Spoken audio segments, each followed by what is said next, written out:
नमस्कार, मैं दीप आप सबका स्वागत करता हूँ बी थिंक स्टडीज़ में। कल की तरह आज भी हम लोग देखेंगे हिंदू के कुछ इम्पोर्टेंट आर्टिकल्स। तो 18 जुलाई आज के आर्टिकल्स मैं एक्सप्लेन कर रहा हूँ क्या क्या इम्पोर्टेंट है, क्या क्या इम्पोर्टेंट नहीं है।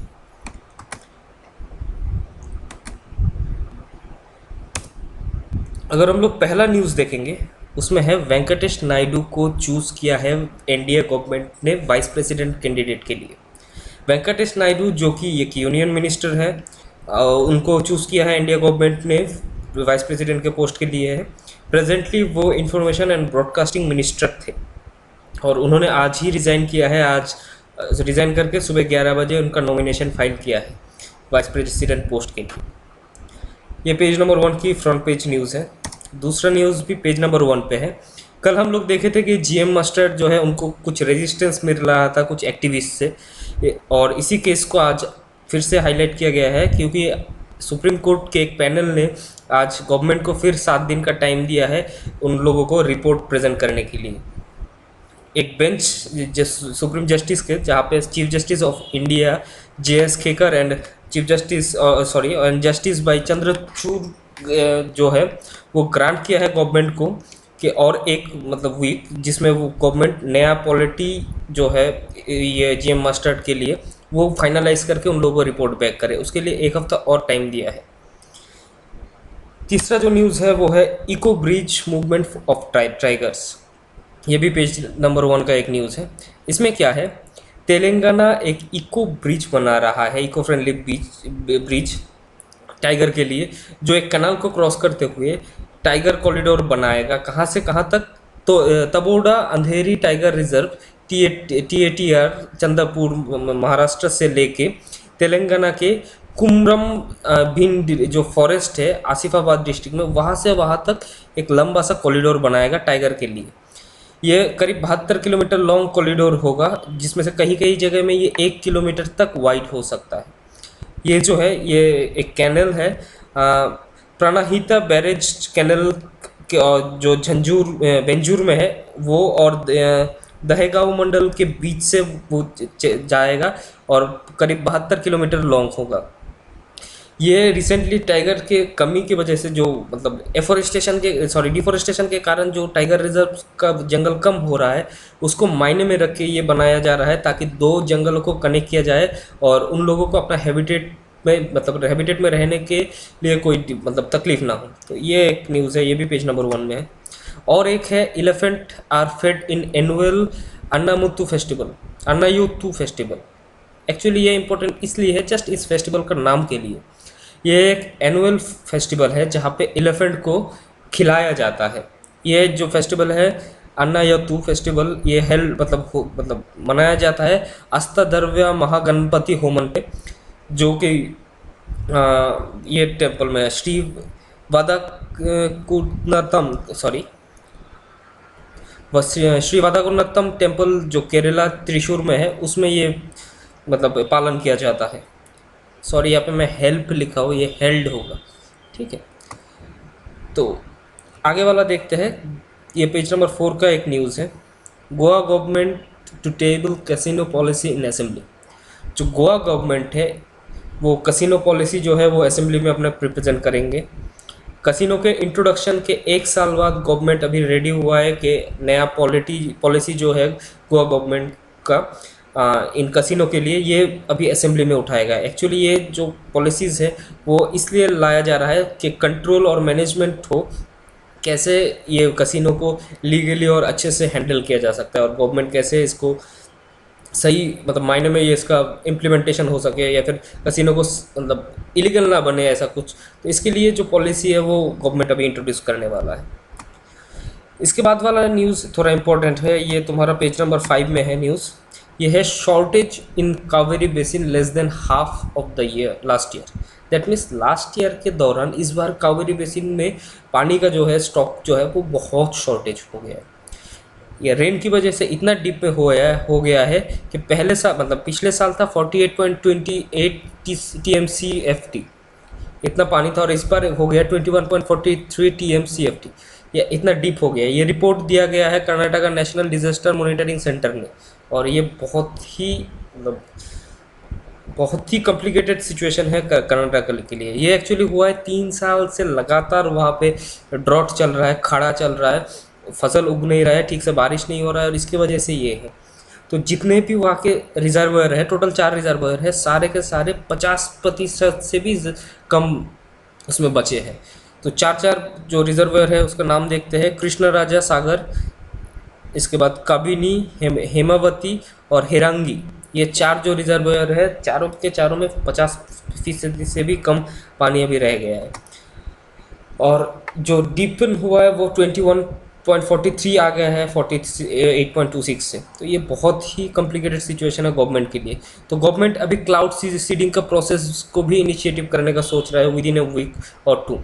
अगर वो क्लाउड सीडिंग कर देगा तो शायद ये अच्छा हो जाएगा और रेन आने की संभावना है।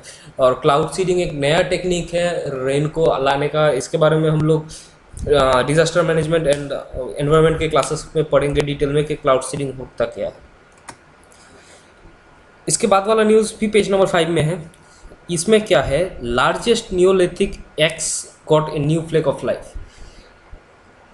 3000 साल पुराना इंडिया का सबसे बड़ा नियोलिथिक एक्स कुल्हार मिला है, जो फजाही राजा म्यूजियम में ले गया है कोझिकोडे में। ठीक है, ये 22 सेंटीमीटर लॉन्ग, इसका लंबाई है 22 सेंटीमीटर, और इसका वेट जो है 1.43 kg है। और ये डिस्कवर किया गया है, मतलब अनर्थ किया गया है, दैट मीन्स खोद के निकाला है कासारागोड डिस्ट्रिक्ट से, केरला के। ठीक है, यहाँ पे और पहले भी अनर्थ किया गया था बहुत सारे ऐसे ही एक्सेस का क्लीशे कि कहाँ से वो अनर्थ किया गया था। कोट्टमामम थोड़े नियर कलंडी जो है, कलंडी के बगल में जो कोत्तमामम थोड़े जगह है, वहाँ से ऐसे ही और एक्सेस अनर्थ किया गया है, जो इंडिकेट करता है कि यहाँ पे पहले भी शायद नियोलिथिक कल्चर था। कहाँ जो मतलब पलम्बावूर जो एरिया था उसके बगल में ही एडजॉइनिंग और भी एरिया जो था उसके बगल में नियोलिथिक कल्चर शायद कभी मौजूद था, यही ये सजेस्ट करता है। ऐसा ही सिमिलर एक्स केरला की बाकी सब जगह से भी मतलब डिस्कवर किया गया है, जैसे तिरुवम्बडी जो कोकरी कोडे है उसके बगल में भी 2-3 एक्सेस ऐसे मिले हुए हैं। और भी मिला हुआ है इडाकल्लल केव जो है वाराणद डिस्ट्रिक्ट में, उधर से भी कुछ ऐसे सिमिलर एक्स मतलब अनर्थ किया गया है। ये सजेस्ट करता है केरला में कभी भी मतलब कभी नियोलिथिक कल्चर बहुत प्रोमिनेंट वे में मौजूद था। तो ये एक अच्छा क्वेश्चन हो सकता है प्री के कॉन्टेक्स्ट पे। इसके बाद पेज नंबर 10 में चले जाइए। हम लोग स्किप किए हैं एडिटोरियल पार्ट, वो नेक्स्ट वीडियो में आएगा।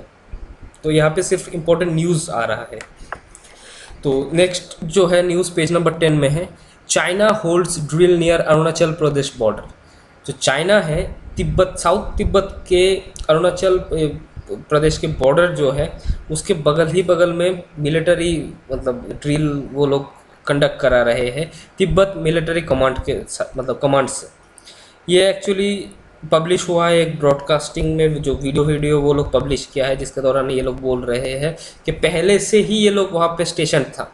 कहाँ पे, यरलुंग जेंगो रिवर के अगल बगल में वो लोग पहले से ही मतलब वहाँ पे ड्रिल कर रहे थे, वहाँ का एक ब्रॉडकास्टिंग चैनल बोल रहा था। और यही जो रिवर है बाद में आके ब्रह्मपुत्र और सियांग जाके क्रॉस करके होता है, तो उधर वो लोग पहले से ही सैंक्शन था ये बताया जा रहा है। लेकिन फिलहाल इंडिया को पता चला है वो लोग मतलब अरुणाचल प्रदेश के बॉर्डर साइड में मिलिट्री ड्रिल कंडक्ट करवा रहा है। तो ये अभी थोड़ा इम्पोर्टेंट बन गया है, क्योंकि आप जानते हो वो सिक्किम इशू में क्या क्या हो रहा है अभी इंडिया और चाइना के बीच, थोड़ा कोल्ड वॉर जैसा चल रहा है। तो आगे बढ़ते हैं नेक्स्ट न्यूज़ में, ये भी पेज नंबर 10 है। Spectacular end to the naval drill in Malabar coast. जो मालाबार कोस्ट में कुछ दिन पहले ट्राई नेशन नेवल ड्रिल हुआ था यूएस, जापान और इंडियन नेवी के बीच, वो ख़त्म हुआ है आज। और ये one of the largest naval drill था नेशन का, जो इन रिसेंट टाइम्स जो हुआ है, ये वन ऑफ द लार्जेस्ट था। ये बे ऑफ बंगाल में हुआ है। इसमें लास्ट के दिन यूएस के यूएसएस निमात्स जो शिप है वो पार्टिसिपेट किया था, इंडिया का विक्रमादित्य था, और जापान का लार्जेस्ट वारशिप जेएस लजुमो जो था वो पार्टिसिपेट किया था। और पूरे समुंदर में ही उन लोगों का दबदबा रहा और वो लोग बहुत ही अच्छा स्पेक्टिकुलर एक ड्रिल कंप्लीट किया था। बोला जाता है ये चाइना को दिखाने के लिए किया गया है या फिर चाइना को वार्न करने के लिए किया गया है, बट अथॉरिटी ने ऐसा साफ मना कर दिया, ऐसा कुछ नहीं है, ये एक रेगुलर ड्रिल जैसा ही है। आगे बढ़ते हैं और एक चीज़ ये भी इम्पोर्टेंट है, पेज नंबर 12 में है, Indonesia has renamed South China Sea. आप लोग जानते हो साउथ चाइना सी चाइना का सबसे एक्सपेंसिव क्लेम उसमें से एक है। तो साउथ चाइना सी के एक पोर्शन को इंडोनेशिया ने रीनेम किया है अपने ही एक्सक्लूसिव इकोनॉमिक जोन के दौरान, जो एक्चुअली साउथ चाइना सी को ओवरलैप करता है। उनका नाम रीनेम किया है नॉर्थ नलूना सी। जो इंडोनेशिया नामकरण किया है उसका नाम है नॉर्थ नलूना सी। और इसके लिए अभी बीजिंग का बहुत गर्मा गर्मी चल रहा है। बीजिंग बहुत एंगर्डनेस अपना शो किया है क्योंकि ये साउथ चाइना सी आप जानते ही हो, उसका इशू बहुत हाइपर है और चाइना अपने ही साउदर्न पार्ट में खुद ही आर्टिफिशियल आइलैंड बना के क्लेम कर रहा है और 12 नॉटिकल माइल एरिया जो है, सॉरी 22 नॉटिकल माइल एरिया जो है क्लेम कर रहा है। तो ये एक बहुत इंपॉर्टेंट एस्पेक्ट्स है और इसमें अब इंडोनेशिया अपना नाक पोक करके अपना नई नामकरण कर लिया है या फिर रीनेम कर दिया है। तो ये थोड़ा इंडोनेशिया और साउथ चाइना मतलब चाइना का थोड़ा क्लैशेस बनते दिख रहे हैं। तो ये एक इम्पॉर्टेंट इशू है इंटरनेशनल अफेयर्स के दौरान। और एक है GST okays higher cess in rate of cigarette. GST ने सिगरेट के ऊपर हायर मतलब सेस लगा दिया है। 31% का जो टैक्स स्लैब है वो लगाया गया है। दो जीएसटी के अंदर 31% कोई स्लैब नहीं है, फिर भी एक सर्टेन कैटेगरी में सिगरेट के ऊपर 31% लगाया गया है क्योंकि इंडियन गवर्नमेंट सिगरेट को प्रमोट नहीं करना चाहता है और जितना हो सके सिगरेट को इंडिया से मतलब खारिज करना चाहता है। तो इसके लिए ही ये शायद ये लगाया गया है और ये बहुत बेहतरीन काम है। अब सिगरेट का रेट थोड़ा दाम बढ़ जाएगा।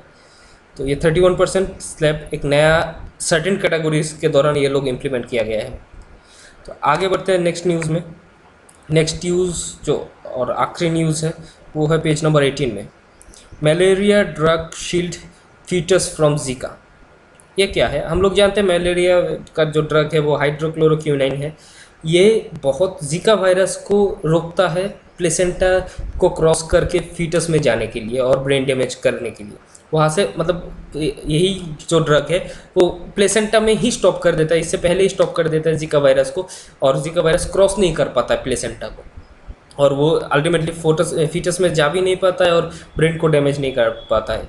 ये एक बहुत अच्छा चीज़ अब सामने आया है। ये जो मुद्दा है, तथ्य है, वो मतलब रिसर्चर जो है वाशिंगटन के मतलब वही वाशिंगटन यूनिवर्सिटी के वही सब हाईलाइट किया है कि ये प्लेसेंटा मतलब ये क्या करते हैं, प्रिवेंट करता है जो पैथोजन क्या हो मतलब जीका वायरस जो है वो क्या करता है कि एक हम लोग के अंदर जो है एक गार्बेज रिसाइकलिंग सेंटर मतलब सिस्टम है जो क्या करता है सेल के कुछ कंपोनेंट्स को बाहर निकाल देता है जिसको बोलते हैं ऑटोफैग। अब जीका वायरस क्या करता है, वो जो कंपोनेंट है या फिर वो जो गार्बेज रिसाइकलिंग सिस्टम है उसको जाकर रैप्चर कर देता है।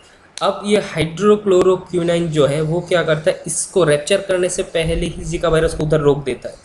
इसके बदौलत गार्बेज रिसाइकलिंग सिस्टम ख़राब नहीं होता है और ऑटोमेटिकली जीका वायरस में कोई इफेक्ट नहीं पड़ता है, जीका वायरस आगे नहीं बढ़ पाता है। तो एक ये इंपॉर्टेंट एस्पेक्ट्स है और साइंस में शायद क्वेश्चन आ सकता है क्योंकि आप जानते हो जीका वायरस से इस साल भी क्वेश्चन आया है और ये इंपॉर्टेंट टॉपिक है। तो आज का इतना तक ही था। धन्यवाद आप लोग देखने के लिए। आप लोग को अगर अच्छा लगा तो प्लीज़ लाइक शेयर और सब्सक्राइब करिए। Thank you very much. कल फिर आएंगे और आज का जो एडिटोरियल पोर्शन है वो भी अभी लाने वाले हैं। Thank you very much.